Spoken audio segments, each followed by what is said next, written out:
सालों पहले की बात है। काशी नगरी में रामदास नाम का एक मोची रहता था।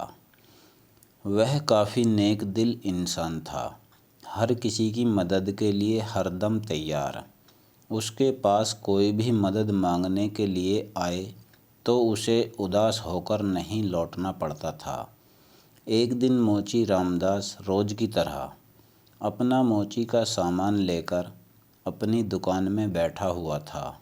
उसके पास एक ब्राह्मण आया और अपना जूता सिलने के लिए दिया। जूता सिलते हुए रामदास ने ब्राह्मण से पूछा, आप कहाँ से आए हैं? ब्राह्मण देव ने जवाब दिया, मैं कावेरी तट से यहाँ गंगा माँ के दर्शन करने और नहाने आया हूँ। एकदम से मोची रामदास ने पूछा, क्यों? आज कावेरी नदी में पानी ख़त्म हो गया है क्या? ब्राह्मण यह बात सुनकर हैरान हो गया। उसने रामदास से कहा, तुम गंगा तट पर रहते हो और ऐसी बात कर रहे हो। क्या तुम्हें गंगा माँ का महत्व नहीं पता? क्या तुम कभी वहाँ स्नान और दर्शन के लिए नहीं गए?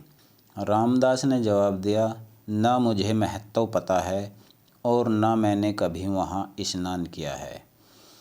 रामदास आगे कुछ बोलता कि उससे पहले ही ब्राह्मण देव ने कहना शुरू कर दिया, गंगा तट पर रहकर न गंगा की शक्ति का पता है और न कुछ और, तभी तो तुम्हारे भाग फूटे हुए हैं। उसके बाद ब्राह्मण ने रामदास को गंगा माँ की महिमा सुनाई। ब्राह्मण की बातें सुनने के बाद रामदास ने कहा, अपना मन साफ हो तो हर तट पर पानी गंगा है। इतना कहने के बाद रामदास ने जल्दी से जूता सिला और ब्राह्मण से कहा, आपका जूता ठीक हो गया है। अब गंगा किनारे जाते हुए क्या आप मुझ पर एक एहसान करेंगे?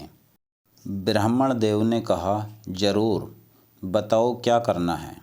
रामदास ने अपने जेब से एक साबुत सुपारी का टुकड़ा निकाला और कहा, आप जब गंगा में स्नान करेंगे तब उन्हें यह साबुत सुपारी अर्पण कर देना।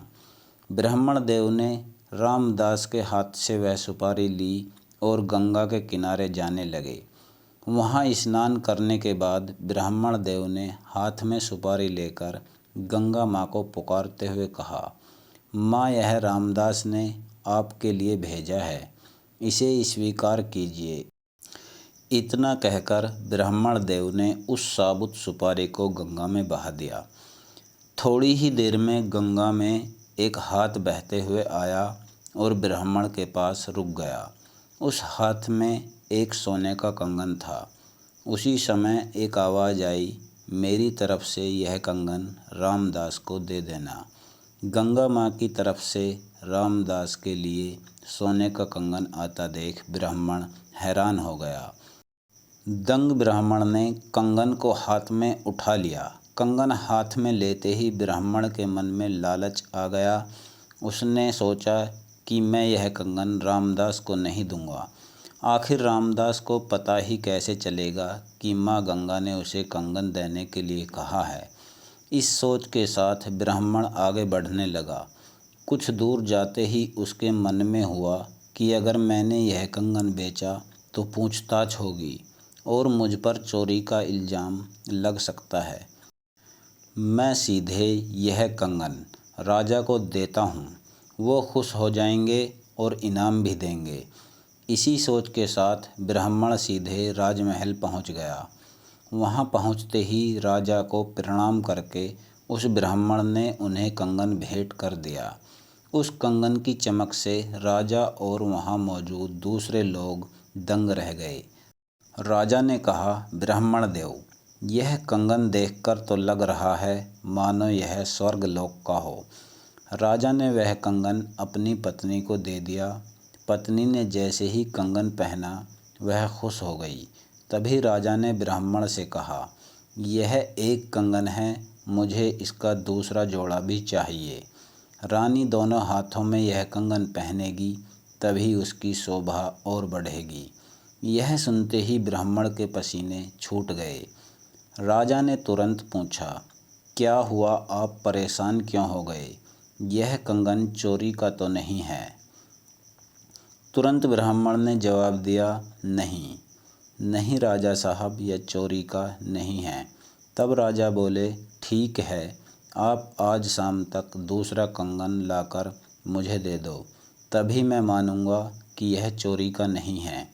जी राजा साहब, कहते हुए घबराया हुआ ब्राह्मण राजा के दरबार से निकल गया। राजा ने अपने कुछ सिपाही ब्राह्मण के पीछे लगा दिए ताकि उन्हें कंगन का सच पता चल सके। राजमहल से निकलकर ब्राह्मण सीधा रामदास के पास गया। उसने गंगा माँ द्वारा दिए गए कंगन, उसके मन के लालच और राजा की फरमाइश सब के बारे में रामदास को बता दिया। उसके बाद रामदास से पूछने लगा कि दूसरा कंगन कैसे हासिल होगा।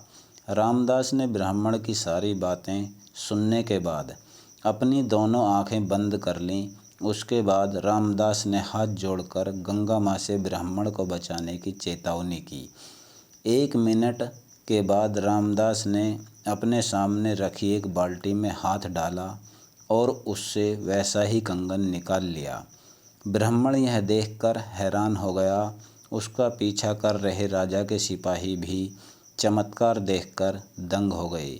यह सब देखकर वो सीधे राजा के पास पहुंच गए और उन्हें सारी बातें बता दीं। इधर ब्राह्मण भी रामदास को धन्यवाद कहकर कंगन लेकर राजमहल निकल गया। वहां पहुंचते ही ब्राह्मण ने राजा को कंगन दे दिया। राजा ने उससे कुछ नहीं पूछा और चुपचाप कंगन ले लिया। कंगन लेने के बाद राजा खुद अपने सिपाहियों के साथ रामदास की दुकान पर गए और रामदास को गंगा माँ की भक्ति के लिए इनाम दिया। कहानी से सीख, इंसान सिर्फ दिखावा करके कुछ हासिल नहीं कर सकता। भक्ति, मान, सम्मान सब दिल से होना चाहिए।